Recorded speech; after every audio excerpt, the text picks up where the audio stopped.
सुप्रभात बच्चों, कैसे हैं आप सब। उम्मीद करती हूँ आप सब अच्छे होंगे। तो बच्चों, आज की कक्षा में हम पढ़ने वाले हैं अध्याय नंबर 7, जिसका शीर्षक है घंटाकर्ण राक्षस। तो बच्चों, इस अध्याय में हमें पहले कुछ चित्र दिया गया है और उस चित्र के आधार पर हमसे कुछ प्रश्न पूछे गए हैं। तो सबसे पहला प्रश्न है, राक्षस कैसा लग रहा है, भयानक या दयालु। तो हम यहाँ देख सकते हैं कि हमें यहाँ पे एक राक्षस दिखाया गया है। तो ये कैसा दिखाई दे रहा है? ये बहुत ही ज्यादा भयानक नजर आ रहा है। अगला प्रश्न है, चित्र के आधार पर बताएं राक्षस एवं मनुष्यों में क्या अंतर है। तो हम देख सकते हैं कि चित्र के आधार पर हमें क्या नजर आ रहा है कि जो राक्षस है वो क्या कर रहा है, सबको डरा रहा है और सब उससे डर रहे हैं। और मनुष्य कैसा है, मनुष्य से सब प्यार करते हैं और मनुष्य दयावान होता है, वो दूसरों की मदद करता है, सबको खुश रखता है। लेकिन राक्षस से कोई भी खुश नहीं रहता है, सब उससे केवल डरते हैं। अगला प्रश्न है, क्या मनुष्य राक्षसों की तरह जानवरों और इंसानों को खाते हैं। तो बच्चों, मनुष्य जो है वो जानवरों को खा सकते हैं, लेकिन इंसानों को वो नहीं खाते हैं। अगला प्रश्न है, लोग राक्षस से डरते हैं या उसे पसंद करते हैं। तो बच्चों, जो राक्षस होते हैं वो बहुत ज्यादा भयानक नजर आते हैं। तो हम इस चित्र में भी देख सकते हैं कि लोग क्या कर रहे हैं, उस राक्षस से डर रहे हैं, ना कि उसे पसंद कर रहे हैं। अगला प्रश्न है, जब कोई इंसान किसी अन्य को चोट पहुंचाता है तो लोग उसे गुस्से में क्या कहते हैं, राक्षस या भगवान। तो कोई भी इंसान जब किसी अन्य को चोट पहुंचाता है, किसी दूसरे को दुख पहुंचाता है, तो लोग उसे क्या कहते हैं, राक्षस कहते हैं। क्योंकि भगवान किसी और को चोट नहीं पहुंचाते हैं, राक्षस जो होते हैं वो दूसरों को चोट पहुंचाते हैं। इसलिए जब कोई इंसान ऐसा कार्य करता है तो उसे क्या कहा जाता है, राक्षस कहा जाता है। इसी के साथ हम अपने अध्याय की ओर बढ़ते हैं। कंचन वन की पहाड़ियों की तलहटी में एक गांव था। उस गांव के बाहरी छोर पर एक मंदिर था। मंदिर में पीतल का एक बड़ा घंटा लगा था। मंदिर में जाने वाले भक्तगण, श्रद्धालु आदि इस घंटे को बजाकर भगवान को प्रसन्न किया करते थे। तो बच्चों, कंचन वन की पहाड़ियों के तलहटी में एक छोटा सा गांव बसा हुआ था और उस गांव के बाहरी छोर पर एक मंदिर होता था। तो मंदिर में पीतल का घंटा, बड़ा सा घंटा लटका हुआ था। तो उस घंटे को बजाकर सभी भक्तगण और श्रद्धालु क्या करते थे, भगवान को प्रसन्न करते थे, भगवान को खुश करते थे। तो हम यहाँ देख सकते हैं कि हमें यहाँ पे गांव का चित्र दिया गया है। एक दिन की बात है, कोई चोर मंदिर से घंटा चुराकर ले गया। जब वह घंटा चुराकर जंगल की ओर भाग रहा था, तब शेर ने उसे मार्ग में ही मार डाला। घंटा उसके हाथ से छूटकर वहीं पड़ा रह गया। कुछ दिनों बाद बंदरों का एक झुंड वहां से निकला। उन्होंने कौतूहलवश उस घंटे को उठाकर देखा तो वह बज उठा। वे उसे बजाते हुए अपने साथ लेकर चल दिए। बंदरों में घंटे को लेकर छीना झपटी मची रहती थी। वे उसे बजाते और उसकी आवाज पर उछलते, नाचते, कूदते थे। तो बच्चों, एक दिन क्या होता है कि कोई चोर उस मंदिर से वो घंटा चुरा कर ले जा रहा होता है। तभी रास्ते में उसे शेर मिल जाता है। तो वो शेर उसे मार देता है। तो वो जो घंटा है वो उसके हाथ से वहीं पर छूट जाता है।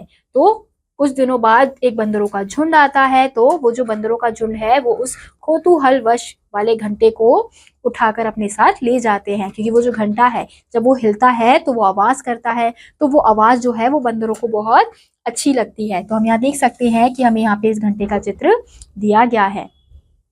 तो जब भी वो घंटा बजाते तो वो लोग क्या करते थे, उस पे उछल उछल कर नाचते थे। अब तो बंदर जहां तहां समय असमय मस्ती में आकर घंटा बजाते और नाचते। जब घंटे की ध्वनि गांव वालों को सुनाई देती तो वे समझते कि पहाड़ पर रहने वाला राक्षस यह सब उत्पात कर रहा है। वे भय के मारे घरों में छिप जाते थे। तो बंदर क्या करते थे, अब जहां तहां यानी कहीं पे भी किसी भी समय में मस्ती में आकर उस घंटे को बजा देते थे। अब जब गांव वाले उस घंटे की ध्वनि को सुनते थे तो वो क्या समझते थे कि पहाड़ के पीछे रहने वाला राक्षस क्या कर रहा है, ये उत्पात मचा रहा है। तो डर कर लोग क्या करते थे, अपने घरों में ही छिप जाते थे। गांव के लोगों ने जब जंगल में चोर का शव पड़ा देखा तो उन्होंने सोचा कि पहाड़ पर रहने वाले राक्षस ने ही उसे मार डाला होगा। वही राक्षस घंटा बजाकर उत्पात करता है। उन्होंने उस राक्षस का नाम घंटाकर्ण रख दिया। अब गांव के लोग क्या सोच रहे थे, जब उन्होंने चोर के शव को देखा, यानी कि चोर की लाश को देखा, तो उन्हें लगा कि उस राक्षस ने ही क्या किया है, उस चोर को मारा है और वो घंटा बजाकर क्या कर रहा है, उत्पात कर रहा है। तो उन्होंने उस राक्षस का नाम क्या रख दिया, घंटाकर्ण रख दिया। बंदर घंटा बजाते रहे और गांव वाले उस राक्षस द्वारा किया जाने वाला उत्पात समझते रहे। अब तो गांव वालों में भय व्याप्त हो गया था। उन्होंने साय के बाद घरों से निकलना बंद कर दिया था। घंटाकर्ण राक्षस के नाम की अनेक झूठी कहानियां कहीं व सुनाई जाने लगी थी। ये सभी बातें राजा के कानों तक भी जा पहुंची। अब बंदर जब भी घंटा बजाते तो गांव वाले क्या सोचते थे कि राक्षस द्वारा ये उत्पात मचाया जा रहा है, और वो डर के मारे क्या करते थे, उन्होंने शाम को घर से निकलना बिल्कुल ही बंद कर दिया था। अब घंटाकर्ण राक्षस के नाम से अनेक कहानियां, झूठी कहानियां सुनाई जाने लगी, सुनने जाने लगी। फिर धीरे धीरे ये जो बात है वो राजा के कानों तक भी पहुंच गई थी। तो हम यहाँ देख सकते हैं कि हमें यहाँ पे दरबार का चित्र दिया गया है और राजा को भी इस बारे में पता चल गया है। राजा ने घोषणा करवा दी कि जो घंटाकर्ण राक्षस से प्रजा को छुटकारा दिलवाएगा उसे बहुत बड़ा इनाम दिया जाएगा। तो राजा क्या घोषणा करवा देते हैं कि जो भी व्यक्ति उस घंटाकर्ण राक्षस को पकड़ के लाएगा तो उसे बहुत बड़ा इनाम मिलेगा। बंदरों का समूह पूर्व की भांति घंटा बजाता और नाचता। पहाड़ों से आती इस आवाज को सुनकर लोग भयभीत हो घरों में छिप जाते। तो बंदरों का जो समूह था वो पूर्व की भांति घंटा बजाता था और पहाड़ों से आती इस आवाज को सुनकर लोग भयभीत हो जाते थे, क्योंकि पहाड़ी इलाके में क्या होता है बच्चों, उस घंटे की आवाज बहुत ज्यादा गूंजती है, तो इसलिए वो बहुत ज्यादा डर जाते थे और घरों में ही छिप जाते थे। गांव के मुखिया का बेटा बहुत साहसी था। वह घंटाकर्ण राक्षस की कहानियों पर विश्वास नहीं करता था। एक दिन घंटे की आवाज का अनुकरण करते हुए उसने पहाड़ पर चढ़ना शुरू कर दिया। अब जो गांव के जो मुखिया हैं, उसका जो बेटा है वो बहुत ज्यादा साहसी है, बहुत ही हिम्मत वाला है। वो घंटाकर्ण राक्षस की बातों पर या कहानियों पर विश्वास नहीं करता था।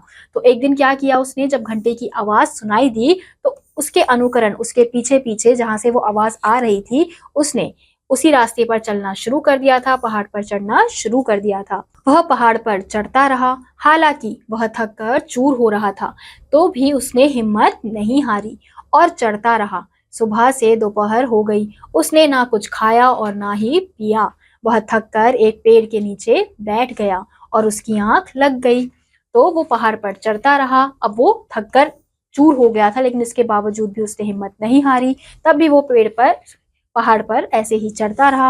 अब सुबह से दोपहर हो गई थी, उसने कुछ ना खाया था ना पिया था, तो वो थककर पेड़ के नीचे बैठ जाता है और उसी समय उसकी आंख लग जाती है, उसे नींद आ जाती है। अचानक घंटे की ध्वनि सुनकर उसकी आंखें खुल गई। उसने देखा सामने विशाल वृक्ष के नीचे बंदरों का एक समूह घंटा बजाकर मस्ती में नाच रहा था। तो एकदम से क्या सुनाई देता है उसे, घंटे की आवाज ध्वनि सुनाई देती है। तो उतने में उसकी आंख खुल जाती है। तो वो क्या देखता है कि सामने एक विशाल वृक्ष के नीचे बंदरों का एक समूह है, वो घंटा बजा रहा है और नाच रहा है। अब सारा माजरा उसकी समझ में आ गया था। वह जान चुका था कि घंटे की आवाज कहाँ से आती है। अब वह स्वयं को इनाम का अधिकारी समझ रहा था, लेकिन सच बोलने पर उसे इनाम नहीं मिल सकता था। कुछ सोचता हुआ वह वापस लौट आया। तो जब उसने बंदरों के झुंड को देखा घंटा बजाते हुए, तो वो सारा माजरा समझ गया कि ये बंदर ही हैं जो घंटा बजाते हैं और लोगों को लगता है कि कोई राक्षस ये घंटा बजा रहा है। तो वो सब कुछ जान चुका था, घंटे की आवाज कहाँ से आ रही है। तो अब उसने क्या सोचा कि अब वो सोचने लगा कि अब मैं क्या बन सकता हूँ, उस इनाम का अधिकारी बन सकता हूँ। लेकिन अगर उसने राजा को सच बता दिया, सबको पता चल गया कि जो घंटे की आवाज है वो बंदरों की वजह से आ रही थी, तो कोई भी उसे इनाम नहीं देगा।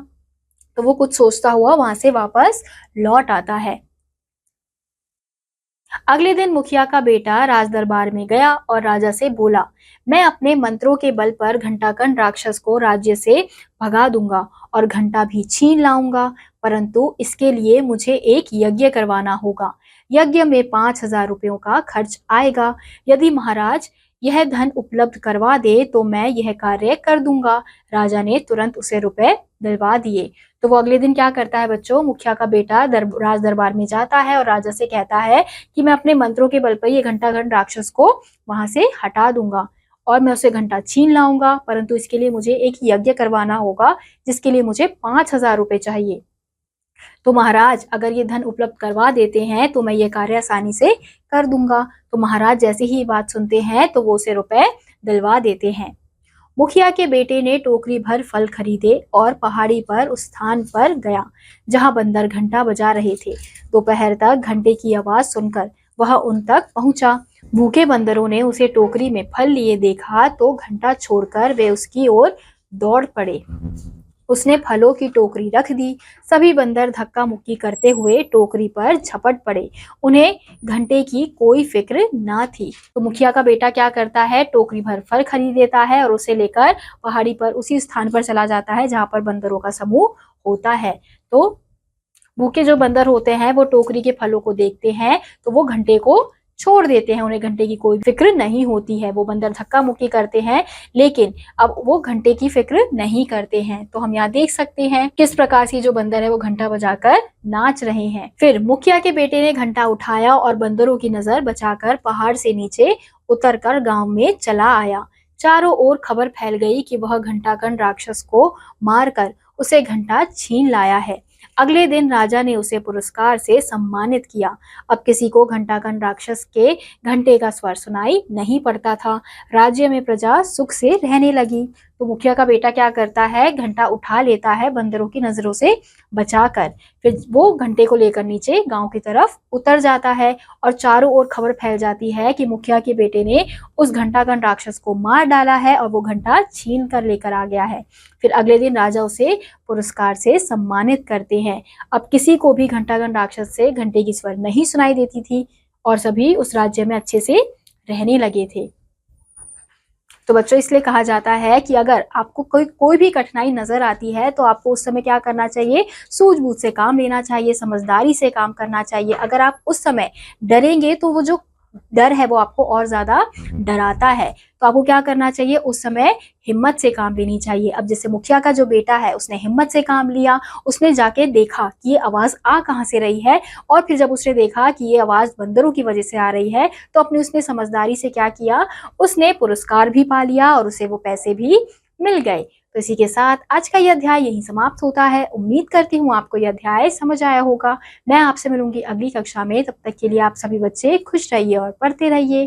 बाय।